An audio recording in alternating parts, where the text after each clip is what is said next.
அன்புக்குரியவர்களே, மனிதர்களின் இயல்பான பார்வை என்னவென்றால், இயல்பாக தனக்கு இருக்கக்கூடிய விஷயத்தை ஏற்று பொருந்திக் கொள்வதை காட்டிலும் தன்னிடத்தில் இல்லாததை நினைத்து வருந்துவதும், அது கிடைக்கவில்லையே என்று வருத்தப்படுவதும் சங்கடப்படுவதும் தான் மனிதர்களின் இயற்கை. எனவேதான் கண்ணாடிக்கு முன்னாடி போய் நின்றும் கூட நம்மை படைத்தவனுக்கே கரெக்ஷன் கொள்ளக்கூடிய நபராக நாம் இருக்கிறோம். இன்னும் கொஞ்சம் குட்டையாக இருக்கலாம், நெட்டையாக இருந்திருக்கலாம், தோல் இன்னும் கொஞ்சம் வெளுப்பாக இருந்திருக்கலாம், கருத்து இருந்திருக்கலாம் என்று நமக்கு நாமே ஆறுதல் பட்டுக்கொள்ளும் விதமாக ஒரு விதமான குறை கண்ணோடு பார்க்கக்கூடிய பழக்கம் மிகுதியாக மக்களிடத்திலே இருப்பதை காணுகிறோம். அல்லாஹ் குர்ஆனிலே கேட்கிறான், யா அய்யுஹன்னாஸ் உத்குரு நிஅமத்தல்லாஹி அலைக்கும், ஜனங்களே உங்களின் மீது உங்கள் ரப்பு வழங்கிய அருள் கொடைகளை எண்ணி பாருங்கள். அல்லாஹ் நமக்கு வழங்கிய அருள் கொடைகளை எண்ண முடியுமா என்றால் சத்தியம் முடியாது. நான் என் பிள்ளைக்கு பார்த்து பார்த்து செய்து கொடுத்த காரியங்களை எல்லாம் ஒரு கட்டத்திற்கு பிறகு எண்ணி சொல்லலாம்.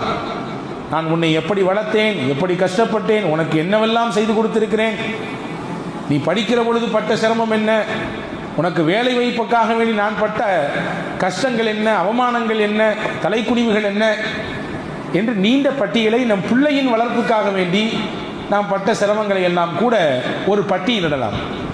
ஆனால் அல்லாஹ் நமக்கு வழங்கிய அருளை பட்டியலிட முடியுமா என்றால் முடியாது. வயின் தஉது நிஅமத்தல்லாஹி லா துஹ்ஸூஹா, அல்லாஹ் சொல்கிறான், உங்களுக்கு இறைவன் வழங்கிய அருளை நீங்கள் என்ன நினைத்தால் உங்களால் எண்ணி முடிக்க முடியாது, உங்களால் ஒரு கட்டுக்குள்ளே அதை கொண்டு வர முடியாது என்று அல்லாஹ் சொல்கிறான். எனவேதான் அல்லாஹ் சொல்கிறான், உங்களுக்கு வழங்கிய அருளை நீங்கள் நினைத்து பாருங்கள். ஹல் மின் ஹாலிகின் கைருல்லாஹி யர்ஸுக்கும் மினஸ் ஸமாஇ வல் அர்த். அதி அற்புதமான ஒரு கேள்வியை நமக்கு முன்னால் அல்லாஹ் வைக்கிறான். வானிலிருந்தும் பூமியிலிருந்தும் ரிசுக்கை வழங்கக்கூடியவன் அல்லாஹ்வை தவிர்த்து உங்களுக்கு வேறு யாராவது உண்டா என்று கேட்கிறான். ஆமாம், உண்டா? நம் உழைப்பு, திறமை, நம்முடைய ஆக்கம், கஷ்டம் எல்லாம் ஒருபுறம், ஆனால் அதற்கெல்லாம் கூலியாக ரிசுக்கை அல்லாஹ் அல்லவா வழங்குகிறான். அதற்கு ரசூலுல்லாஹி ஸல்லல்லாஹு அலைஹி வஸல்லம் அதி அற்புதமாக சொல்வார்கள், ஒரு மனிதன் இறைவனுக்கு நன்றி உள்ள மனிதனாக ஆக வேண்டும் என்று நினைத்தால் ஒரு பண்பு மட்டும் அவரிடத்தில் இருந்தால் போதும். உந்துரு இலாமன் அஸ்ஃபல மின்கும், உங்களிலே உங்களை விட கீழ்நிலையில் இருக்கக்கூடிய மனிதர்களை பாருங்கள் போதும். உங்கள் பொருளாதாரத்தில், உங்கள் உடல் நல்ல ஆரோக்கியத்தில், இன்ன பிற விஷயங்கள், உலகம் சார்ந்த விஷயங்கள் அனைத்திலும் உங்களுக்கு கீழ் உள்ள மக்களை பாருங்கள். வலா தந்துரு இலா மன் ஹுவ ஃபௌககும், உங்களுக்கு மேலே இருக்கக்கூடியவர்களை பார்க்க வேண்டாம். அப்படி பார்த்தால் நீங்கள் இறைவனுக்கு உள்ளபடியே நன்றி செலுத்தக்கூடிய மனிதராக மாறுவதற்குரிய வாய்ப்பு கிடைக்காமல் போய்விடும். ஆமாம், ஒரு அழகாக சொன்னான், வாகனத்தில் போக முடியவில்லையே என்ற வருத்தம் தான். வாகனத்தில் போகக்கூடிய நபர்களை எல்லாம் பார்த்து பார்த்து நான் புழுங்கியிருக்கிறேன். அவெல்லாம் பைக்கில் போகிறான், காரில் போகிறாரு, நமக்கு ஒரு கார் இல்லையே, பைக் இல்லையே என்று புழுங்கியிருக்கிறேன். எதுவரை தெரியுமா? நடப்பதற்கு காலே இல்லாத மனிதரை பார்க்கும் வரை. நடப்பதற்கு காலே இல்லாத மனிதரை பார்த்தவுடன் நான் விளங்கிக் கொண்டேன், காலை எனக்கு அல்லாஹ் தந்திருக்கிறான், கார் தராவிட்டால் பரவாயில்லை. எனவே உலக விஷயத்திலே நீங்கள் உங்களுக்கு கீழ் உள்ளவர்களை பாருங்கள். அப்படி பார்த்து பழகினால் உங்களை படைத்த ரப்புக்கு நன்றி செலுத்தக்கூடிய எண்ணம் உங்களுக்கு பிறக்கும். உங்களுக்கு மேல்நிலையில் இருக்கக்கூடிய மனிதர்களை பார்த்து பார்த்து நீங்கள் புழுங்கினால் இறைவனுக்கு நன்றி செலுத்தக்கூடிய எண்ணம் வராது. சொல்லப்போனால் நன்றி மறுப்பு உங்கள் உள்ளத்திலே நீங்கள் நினைக்காமலேயே விதைக்கப்படும், தூவப்படும் என்றார்கள் நபிகள் நாயகம் ஸல்லல்லாஹு அலைஹி வஸல்லம். உலகத்தில் சின்ன சின்ன விஷயங்களுக்காக வேண்டி நாம் நன்றிகளை பரிமாறிக்கொள்கிறோமே. ஒரு அன்பளிப்பு தருகிறார், வாங்கிவிட்டு என்ன சொல்கிறோம்? ஆங்கிலத்திலோ தமிழிலோ நன்றி, தேங்க்ஸ் என்கிறோம் இல்லையா? தட்டு தடுமாறி கீழே விழ போனோம், ஒருவர் கைதாங்கி பிடித்து விட்டார், ரொம்ப நன்றிங்க, நீங்க பிடிக்கலன்னா கீழே விழுந்திருப்பேன், கைகால் சிராய்ப்பு ஏற்பட்டு இருக்கும். சொல்றோம் இல்லையா? ஒரு விஷயம் நம்மிடத்திலே இருந்த முக்கியமான பொருள் காணாமல் போய்விட்டது, தேடி அலைகிறோம். அது இல்லை என்றால் அடுத்து நகர்வே மிகப்பெரிய சிரமம் என்ற நிலையில் இருக்கிற பொழுது ஒருவர் திடீரென்று எடுத்துக்கொண்டு வந்து கையில் கொடுக்கிறார். ஏங்க நீங்கள் விட்டுட்டு போயிட்டீங்கண்ணே, உங்கள் இதுதான் என்று நான் உணர்ந்து எடுத்துக்கொண்டு தந்தேன், ரொம்ப நன்றிங்க. இது இல்லைன்னா இன்னைக்கு அடுத்து அவ்வளோதான், ரொம்ப பெரிய கஷ்டம். சொல்கிறோமா இல்லையா? நம்மிடத்திலே இழந்ததையோ அல்லது நாம் தடுமாறுகிற பொழுது கைதாங்கி பிடிக்கக்கூடிய சூழலிலோ அல்லது நாம் விரும்பிய ஒன்றை நமக்கு ஒருவர் அன்பளிப்பு செலுத்துகின்ற நேரத்திலோ ஏதோ ஒரு விதத்தில் பிறரிடத்திலிருந்து ஒரு விஷயத்தை பெற்றுக்கொள்கிற பொழுது இயல்பாகவே அவருக்கு நன்றி செய்ய வேண்டும், அவருக்கு அன்பளிப்பை தந்தவருக்கு நன்றி செலுத்த வேண்டும், கைதாங்கி பிடித்தவருக்கு உபகாரமாக நன்றியை உரித்தாக்க வேண்டும் என்ற எண்ணம் பிறக்கிறது. படைத்தவனுக்கு நாம் எத்தனை முறை உண்மையான நன்றியுள்ள அடையார்களாக இருந்திருக்கிறோம் என்பதை யோசித்து பார்க்க வேண்டிய கடமை இருக்கிறது. உமர் ரலியல்லாஹு அன்ஹு தோழர்களோடு பயணிக்கிறார்கள். வீதியின் ஓரத்திலே ஒருவர் முடமாகி கிடக்கிறார். கண் பார்வை இல்லை, காது கேட்கவில்லை, உடலெல்லாம் குஷ்டரோகினால் புண்ணும் சீலும் சகதியுமாக, சீலும் உடம்பிலிருந்து ஒரு விதமான துர்வாரை வீசக்கூடிய நீரும் வடிந்தோடி கொண்டிருக்கிறது. வீதியின் ஒரு ஓரத்திலே முடங்கி போய் கிடக்கிறார். ஹஜ்ரத் உமர் ரலியல்லாஹு அன்ஹு இருந்த தோழர்களை பார்த்து கேட்டார்கள், இந்த மனிதரிடத்திலே ஏதாவது அருள் கொடை உங்களுக்கு தெரிகிறதா என்று கேட்டார்கள். இறைவன் வழங்கிய அருள் கொடை ஏதாவது உங்களுக்கு தெரிகிறதா? கண்ணு தெரியல, காது கேட்கல, நடக்க முடியாது, கைகாலெல்லாம் பத்தாததுக்கு குஷ்டம், அதிலிருந்து ஏற்படக்கூடிய நாற்றம், சீல் எல்லாம். எல்லாரும் சொன்னாங்க, என்ன பாவம், பரிதாபம் தான் எங்களுக்கு மிச்சமாக தெரிகிறது, அவரை நாங்கள் பரிதாபப்படுகிறோம், இப்படி இருக்கிறாரே என்று வருத்தப்படுகிறோம், எங்கள் கண்களுக்கு ஒன்றும் அருள் தெரியவில்லை என்று சொன்னார்கள். ஹஜ்ரத் சய்யிதுனா உமர் ரலியல்லாஹு அன்ஹு சொன்னார்கள், கொஞ்ச நேரம் பொறுங்கள், அவர் நன்றாக எந்த சிரமமும் இல்லாமல் சிறுநீர் கழிக்கிறாரா என்று பாருங்கள் என்றார்கள். கொஞ்ச நேரத்துக்கு பின்னாடி முடமாகி கிடந்தவர் எழுந்து சுய தேவையாக சிறுநீர் கழிக்க போனார். எந்த சிரமமும் இல்லாமல் கழித்து விட்டு வந்தார், மறுபடியும் படுத்து விட்டார். ஹஜ்ரத் உமர் ரலியல்லாஹு சொன்னார்கள், இந்த ஒன்று போதும் அல்லாஹ்விற்கு இவர் நன்றியுள்ள அடியாராக இருப்பதற்கு. உடலிலிருந்து பிரியக்கூடிய அந்த கெட்ட நீர், சிறுநீர் மிகச்சிறப்பாக கழிந்தாலே அந்த ஒன்று மட்டும் போதும் அவர் அல்லாஹ்விற்கு உண்மையுள்ள அடியாராக இருப்பதற்கு என்று ஹஜ்ரத் சய்யிதுனா உமர் ரலியல்லாஹு அன்ஹு சொன்னார்கள். ஹஜ்ரத் அல்லாமா இப்னு அபி துன்யா தன்னுடைய நூலிலே ஒரு செய்தியை பதிவு செய்வார்கள். ஹஜ்ரத் சய்யிதத்துனா ஆயிஷா ரலியல்லாஹு தஆலா அன்ஹா அவர்கள் சொன்ன விஷயம், ஒவ்வொரு நாளும் இறைவனுக்கு நன்றி செலுத்துவதற்கு ஒன்று போதும். ஹஜ்ரத் ஆயிஷா அம்மா சொன்னார்கள், நபிகள் சொன்னதாக, ஒருவர் எந்த சிரமமும் இல்லாமல் தண்ணீரை குடிக்கிறார், உள்ளே போன தண்ணீர் எந்த சிரமமும் இல்லாமல் வெளியே வருகிறது. சிறுநீரின் வழியாகவோ அல்லது வேர்வையின் வழியாகவோ அல்லது வேறு சில வழிகளிலே உள்ளே போன நீர் வெளியே வருகிறது. இந்த ஒன்று போதும் அவர் ஆயிரம் நன்றிகளை அல்லாஹ்வின் சன்னிதானத்திலே உரித்தாக்குவதற்கு என்று ஹஜ்ரத் ரசூலுல்லாஹி ஸல்லல்லாஹு அலைஹி வஸல்லம் சொன்னதாக ஹஜ்ரத் அன்னை ஆயிஷா ரலியல்லாஹு தஆலா அன்ஹா அவர்கள் அறிவிக்கிறார்கள். யோசித்திருக்கிறோமா? சில விஷயங்கள் இலவசமாக நமக்கு கிடைக்கிறது, அதனுடைய மகத்துவமும் அதனுடைய ஆழமும் அதனுடைய முக்கியத்துவத்தையும் நாம் பெரிதாக விளங்கி கொள்ளாததின் விளைவு, அதிலே சிரமப்படுகிற பொழுது அதனுடைய அருளையும் அது இதுநாள் வரை கிடைத்த பாக்கியத்தையும் உணர்கிறோம். எத்தனை நபர்கள் உள்ளே போன தண்ணீர் வெளியே சிறுநீரின் வழியாக வராமல் தவித்துக் கொண்டு சங்கடத்தில் மருத்துவமனையில் இருந்து கொண்டிருக்கிறார்கள் என்பதை பார்க்கிற பொழுது உள்ளபடியே நபிகள் நாயகம் ஸல்லல்லாஹு அலைஹி வஸல்லம் சொன்ன ஒரு துஆ தான் நமக்கு ஞாபகத்திற்கு வரும். சிறுநீர் கழித்தாலும் சரி, மலம் தேவைக்கு கழிவறைக்குள் சென்றாலும் சரி, வெளியே வந்தவுடன் பெருமானார் துஆ செய்ய சொன்னார்கள், அல்ஹம்துலில்லாஹில்லதி அஸ்ஹப அன்னியல் அதா வ ஆஃபானி. அல்லாஹ்விற்கே எல்லா புகழும். எப்படிப்பட்ட அல்லாஹ் தெரியுமா? எனக்கு நோவு தரக்கூடிய ஒன்றை என் உடலிலிருந்து பிரித்து எடுத்து விட்டார். ஆமாம், சிறுநீர் வெளியே போகவில்லை என்றால் உடலுக்கு பெரும் நோவு, பெரும் சிரமம். உள்ளே போன உணவு செரிக்காமல் அல்லது செரித்த உணவு மலத்தின் வழியாக வெளியே போகவில்லை என்றால் அதை விட பெரிய சிரமம் இல்லை. கொஞ்சம் கற்பனை பண்ணி பாருங்க. ஒரு நாள் சரியாக நீங்கள் கழிவறைக்கு போகவில்லை என்றால் அன்றைய நாள் எப்படி இருக்கும்? முழுசா போகலன்னா சொல்லல, சரியா போகல.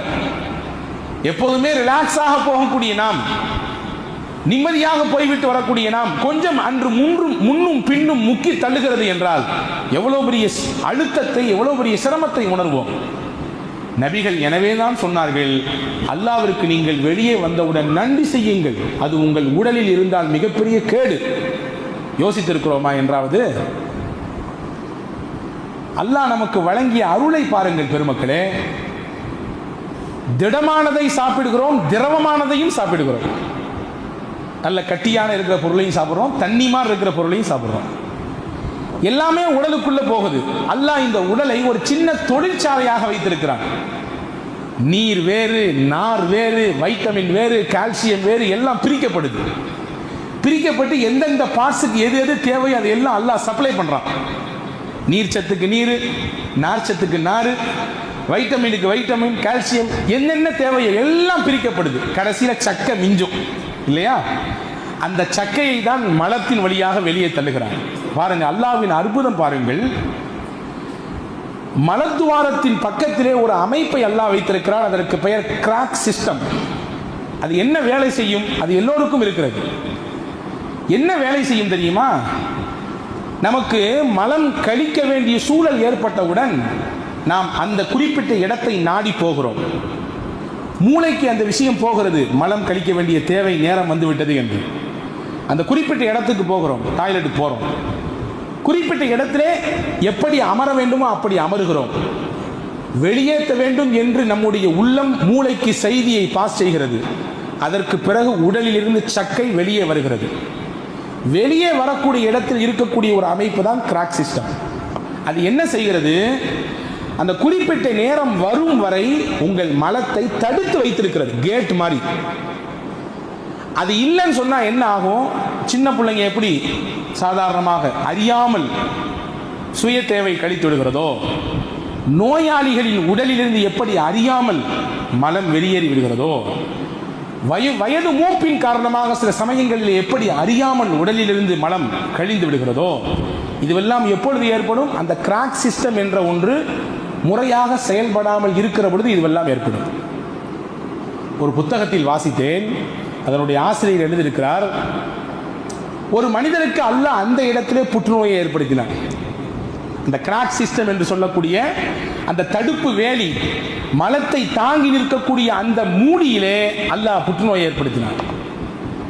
மருத்துவர்கள்லாம் போய் சந்தித்த பின்னாடி அவர்களின் ஆலோசனை என்ன என்றால், அந்த இடத்தை ரிமூவ் பண்ணணும், வெட்டி எடுத்து ஆபரேஷன் செய்ய வேண்டும். எடுத்தால்தான் உங்களுக்கு இந்த நோயிலிருந்து முழுமையான தீர்வு கிடைக்கும். எடுக்கவில்லை என்றால் சிரமம்தான். சரி, எடுத்துடலாம் என்று சொல்லிடலாம். ஆனால் அதுக்கு பின்னாடி இருக்கக்கூடிய பின் விளைவுகள் என்ன என்றால், நீங்கள் உள்ளே போட்டீங்க விஷயத்தை, ஏதாவது சாப்பாட்டுன்னா செரித்து ஆட்டோமேட்டிக்காக வெளியே வந்துடும். நீங்கள் நினச்ச நேரம்லாம் இல்லை, எப்போனாலும் அது வெளியே வரலாம். அந்த மாதிரியான சூழல் ஏற்படும். வேறு வழி இல்லை. எப்படி யூரின் பைய இடுப்பில் கெட்டிக்கிட்டு சில பேர் நடமாடுகிறார்களோ, அதே போன்று நீங்கள் மலப்பையை சுமந்து கொண்டு தான் இனிமேல் உங்கள் வாழ்க்கையை கழிக்க வேண்டும், வாழ்க்கை முழுவதும். இது டாக்டருடைய அட்வைஸ். வேறு வழி இல்லை. உயிரை காப்பாற்ற வேண்டுமே, என்ன செய்வது? உயிரை காப்பாற்றுவதற்கு அந்த ஆபரேஷன் செய்தாகிவிட்டது. அதற்கு பிறகு அந்த மனிதரை இன்னொரு நேரிலே சந்திக்கிற பொழுது, இதெல்லாம் அந்த புத்தகத்தில் எழுதுகிறார் அதனுடைய ஆசிரியர். சந்திக்கிற பொழுது பேசிக்கொண்டார் அவர், அந்த நோயாளி, எனக்கு அல்லாஹ் மிகப்பெரிய சோதனையை கொடுத்தான், அந்த குறிப்பிட்ட இடத்திலே புற்றுநோய், அதிலிருந்து அல்லாஹ் தீர்வையும் தந்தான், ஆரோக்கியத்தை அதிலிருந்து வெளியாகிட்டேன், அந்த நோயிலிருந்து முழுமையாக வெளியாகிவிட்டேன். ஆனால் என்ன ஒரு பேர் வருத்தம் என்றால், என் உடலிலிருந்து வெளியான மலத்தை நான் சுமந்தபடியே நிற்கிற பொழுது இறைவனை வணங்க வேண்டும் ஒரு சூழல் எனக்கு ஏற்பட்டு போனது. மலத்தை வெளியாக்கிய நான் அதை சுமந்து கொண்டு நின்றவாறே இறைவனை வணங்கக்கூடிய சூழல் எனக்கு ஏற்பட்டு விட்டது என்று சொல்லுகிற பொழுது நெகிழ்ந்து போய் இந்த நிகழ்ச்சியை சொல்லிவிட்டு அந்த புத்தகத்தின் ஆசிரியர் சொல்கிறார், அல்லாஹ்வின் தூதர் கற்றுக் கொடுத்த துவா எவ்வளவு பெரிய ஆனந்தமிக்க துவா அது. அந்த பிரார்த்தனையில் எவ்வளவு உள்ளர்த்தம் இருக்கிறது. இந்த நிகழ்ச்சியை நீங்கள் மையப்படுத்தி இந்த துவாவை பாருங்கள். அல்லாஹ்வே, என் உடலுக்கு தீங்கை தரக்கூடிய மலத்தை என்னிடத்திலிருந்து எந்த கஷ்டமும் இல்லாமல் வெளியாக்கி விட்டாய், என்னிலிருந்து அது பிரிந்து விட்டது. உனக்கே எல்லா புகழும். என்னிடத்தில் தங்கி இருந்தால் இது எனக்கு எவ்வளவு பெரிய நோவு, எவ்வளவு பெரிய கஷ்டம், எல்லாவற்றையும் நீக்கிவிட்டாய் அல்லாஹ், உனக்கே எல்லா புகழும் என்று சொல்லக்கூடிய அந்த துவாவையும் இந்த நிகழ்ச்சியும் ஒப்பிட்டு பார்த்தேன். நான் ஒரு கணம் அதிர்ந்து போய்விட்டேன் என்று அந்த நிகழ்ச்சியை பதிவு செய்கிற பொழுது ஆசிரியர் எழுதுகிறார். அன்புக்குரிய சகோதரர்களே, இப்படி ஒவ்வொரு நாளும் எத்தனை எத்தனை அருள் கொடைகளை அல்லாஹ்வின் புறத்திலிருந்து நாம் சுவாசித்துக் கொண்டிருக்கிறோம். என்றாவது யோசித்ததுண்டா? நான் ஆரம்பத்தில் சொன்னேன், இலவசமாக சில விஷயங்கள் கிடைக்கிற பொழுது அதனுடைய மகத்துவமும் அதனுடைய பொக்கிஷமும் விளங்குவதற்கு நம்முடைய சிந்தனை நேரம் கொடுப்பதில்லை. கபிர்ஸ்தானுக்கு போனால் கபிர்ஸ்தானுக்கு போனால் மௌத்தினுடைய சிந்தனை வரும் என்றார்கள் பெருமானார், இல்லையா? ஸுரூஹா ஃபஇன்னஹா துதக்கிருல் ஆகிரா. மையித்தானவர்களை நீங்கள் ஜியாரத் செய்யுங்கள், இறந்து போனவர்களை நீங்கள் ஜியாரத் செய்யுங்கள். ஜியாரத்தின் மூலமாக உங்களுக்கு மறுமையின் சிந்தனை வரும், மரணத்தின் சிந்தனை வரும். அதற்கு பெருமானா சொன்னது. இன்னைக்கு மரணத்தின் சிந்தனை கபருக்கு போனால் மட்டும் வருவதில்லை, மருத்துவமனைக்கு போனாலும் வருகிறது, இல்லையா? ஒரு முறை மருத்துவமனைக்குள்ளே போய்விட்டு வந்தால் மரண சிந்தனை மட்டுமல்ல, அல்லாஹ் நம்மை எப்படி வைத்திருக்கிறான் நன்றாக என்ற உணர்வு வருகிறது. நன்றாக வைத்திருக்கக்கூடிய ரப்புக்கு நான் எந்த அளவுக்கு கடமைப்பட்டுள்ளேன், நான் அதை நிறைவாக செய்கிறேனா என்ற சிந்தனை பிறக்கிறது. பிறக்கிறதா என்று கேட்டால் பிறக்க வேண்டும் என்று நான் சொல்லுவேன். அந்த சிந்தனை வர வேண்டும். மருத்துவமனைக்குள்ளே போய்விட்டு வருகிற பொழுது அங்கே நோயாளிகள் படுகிற சிரமங்களையும் கஷ்டங்களையும் பார்க்கிற பொழுது அல்லாஹ் நம்மை எவ்வளவு சிறப்பாக வைத்திருக்கிறான், ஆரோக்கியமாக வைத்திருக்கிறான் என்ற சிந்தனை பிறக்க வேண்டும். அல்லாஹ் நம்மை நன்றாக வைத்திருக்கிறானே, அவனுக்கு மாறு செய்யக்கூடாதே, பாவம் செய்யக்கூடாதே, அவனுடைய கோபத்தை சம்பாதித்து தரக்கூடிய வழியில இறங்கிவிடக் கூடாதே என்கின்ற எண்ணம் பிறக்க வேண்டும். ஒன்று மட்டும் யோசியுங்கள், கிட்னி, சிறுநீரகம் என்னென்ன வேலைகள் செய்து கொண்டிருக்கிறது, இல்லையா? உடல் முழுக்க இரத்தத்தை சுத்திகரிப்பு செய்து அனுப்பி தள்ளுகிறது. ஒரே ஒரு நாள் அது தன் வேலையை செய்யாமல் முடங்கிவிட்டால் என்ன ஆகும்? சிறுநீரகம் ரத்தத்தை சுத்திகரிப்பு செய்து அனுப்புகிறது, என்ன ஆகும்? ஒன்றும் ஆகாது. பெரிய ஹாஸ்பிட்டல் ஒன்று பார்த்து டயாலிசிஸ் என்று சொல்லக்கூடிய ஒன்றை செய்தாக வேண்டும். நான் 35 வயது வரை இருக்கிறேன், இதுவரை எனக்கு டயாலிசிஸ் செய்யதில்லை, அல்லாஹ் பாதுகாப்பானாக. யோசியுங்கள், ஒருவருக்கு 60 வயது, 70 வயது, 70 வயது வரை அவர் டயாலிசிஸ் செய்யவில்லை. அல்லாஹ் அந்த சிறுநீரகத்தை வைத்தே சுத்திகரிப்பு செய்து உடல் முழுக்க இரத்தத்தை பாய்ச்சிக் கொண்டிருக்கிறான். கொஞ்சம் யோசியுங்கள், ஒரு முறை ஒருவர் டயாலிசிஸுக்கு போனால் எவ்வளவு செலவாகும்? ஒரு மாதத்திற்கு 2 முறை, மாதத்திற்கு 4 முறை, வாரத்திற்கு 2 முறை என்றெல்லாம் அவர்களின் நிலைக்கு தக்கவாறு அந்த முறைகள் மாறுபடுகிறது. அல்லாஹ் ஒத்த ரூபா வாங்காம 60 வருஷம் சுத்திகரிச்சு அனுப்பிட்டே இருக்கான் நமக்கு. இன்னைக்கு டயாலிசிஸ் என்று போனால் எத்தனை ஆயிரங்கள் வைக்க வேண்டும் ஒரு தடவைக்கு?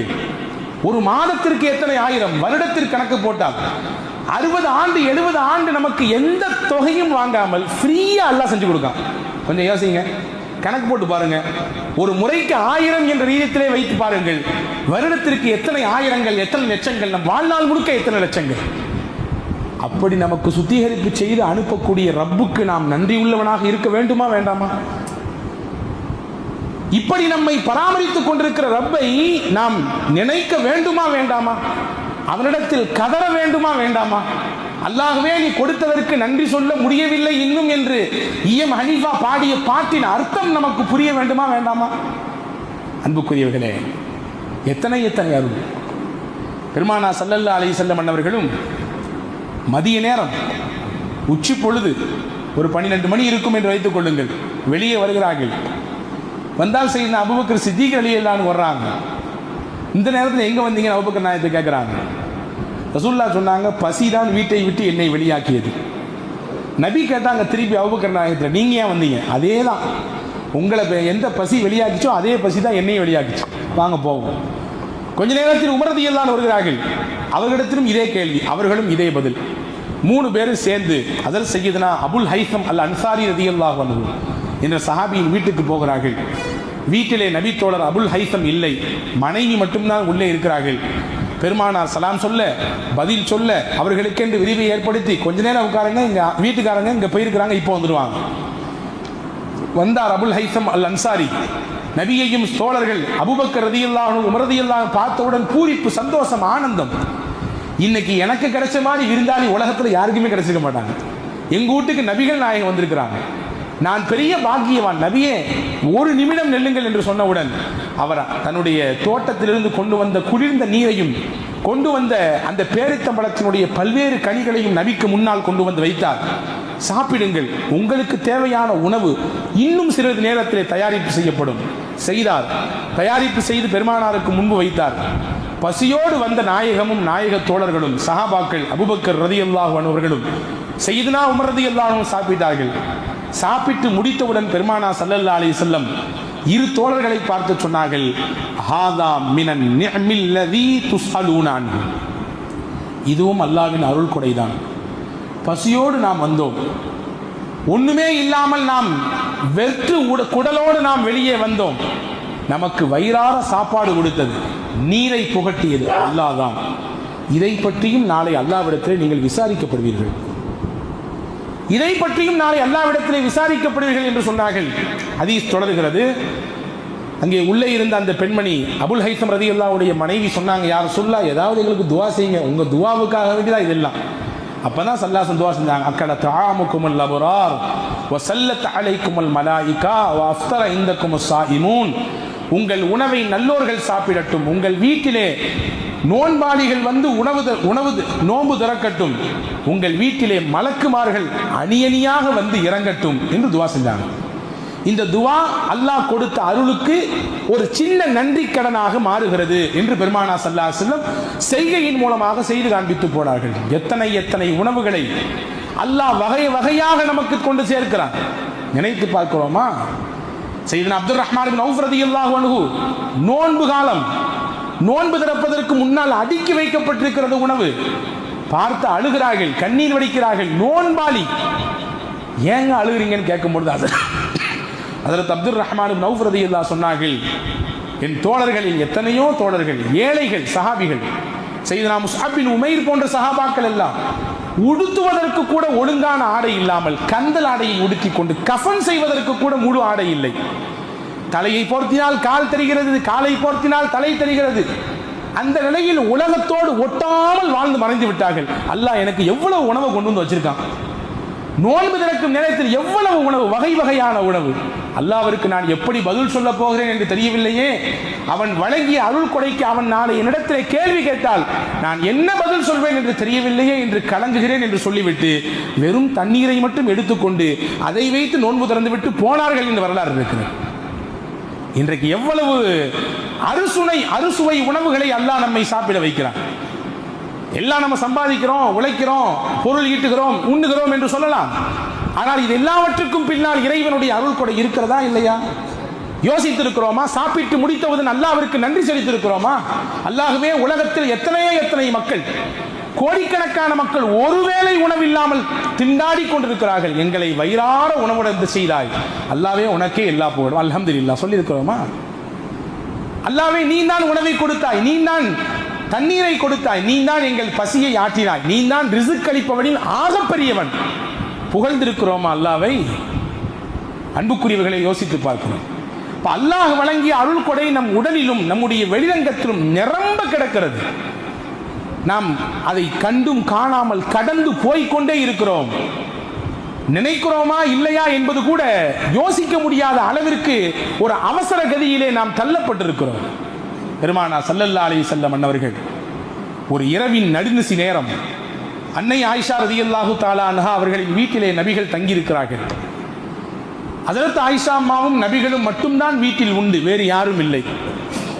தன் உள்ளத்திற்கு இணக்கமான, தன் கல்புக்கு நெருக்கமான துணைவியார் அன்னை ஆயிஷாவுக்கு பக்கத்தில் பெருமானார் இருக்க, கணவன் மனைவி என்ற புரிதலோடு அவர்களின் இல்லற வாழ்க்கை சந்தோஷத்தின் உச்சத்தில் போய்க் கொண்டிருக்க, இரவின் மத்திய பகுதியில் பெருமானார் எழுந்தார்கள். எழுந்து நீண்ட நேரம் தொழுதார்கள். ஹஜ்ரத் அன்னை ஆயிஷா ரலியல்லாஹுவிற்கு ஒருபுறம் ஆனந்தம், தனக்கு கிடைத்த பாக்கியம், மறுபுறம் தன் கணவனோடு கிடைத்த சொற்ப நேரத்தை முழுமையாக அவர்களோடு நாம் சந்தோஷமாக ஆனந்தமாக இருப்பதில் கழிக்க முடியவில்லையே என்ற வருத்தம் மறுபுறம். நபியிடத்தில் வாய்விட்டே கேட்டார்கள், நபியே நாயகமே, உங்கள் பாவத்தை எல்லாம் அல்லாஹ் மன்னித்து விட்டானே, நீங்கள் முன்பின் பாவங்கள் மன்னிக்கப்பட்ட புனிதராச்சே, நபியே நீங்கள் ஏன் இப்படி கால் வலிக்க நின்று வணங்க வேண்டும்? இது ஃபரலான கடமை அல்லவோ? இரவின் நடுநிசி நேரத்திலே மையப்பகுதியிலே எழுந்து எல்லாரும் உறங்கிக் கொண்டிருக்கிற பொழுது நீங்கள் எழுந்து தொழ வேண்டும் என்ற அவசியம் என்னவோ என்று கேட்கிற பொழுது ஹஜ்ரத் சையதுனா முஹம்மதுன் ரசூலுல்லாஹி ஸல்லல்லாஹு சொல்லுங்க ஸல்லல்லாஹு அலைஹி வஸல்லம் சொன்னார்கள், அஃபலா அன் அகூன அப்தன் ஷகூரா, என்னை படைத்த ரப்புக்கு நான் நன்றி உள்ளவனாக இருக்க வேண்டும் என்று விருப்பப்படுகிறேன்.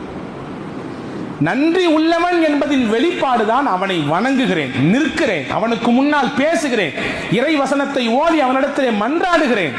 இதுவெல்லாம் எதன் வெளிப்பாடு? நான் அவனுக்கு நன்றி உள்ளவனாக இருக்கிறேன். அன்புக்குரிய சகோதரர்களை யோசித்து பார்க்கிறோம்.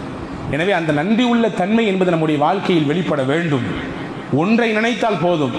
நாம் உலகத்தை இந்த கண்ணால் பார்க்கிறோம், நாம் நினைத்ததை பார்க்கிறோம், நினைத்தவாறு இந்த கண்களை திருப்புகிறோம்.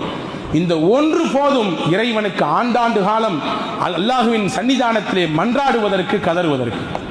வரலாற்றிலே வருகிறது, ஹாக்கிமிலே முஸ்ததர்க் ஹாக்கிமிலே இந்த ஹதீஸ் பதிவாக இருக்கிறது. நபிகள் நாயகத்திடத்திலே ஜிப்ரீல் அலைஹிஸ்ஸலாம் வந்து சொன்ன செய்தி இது.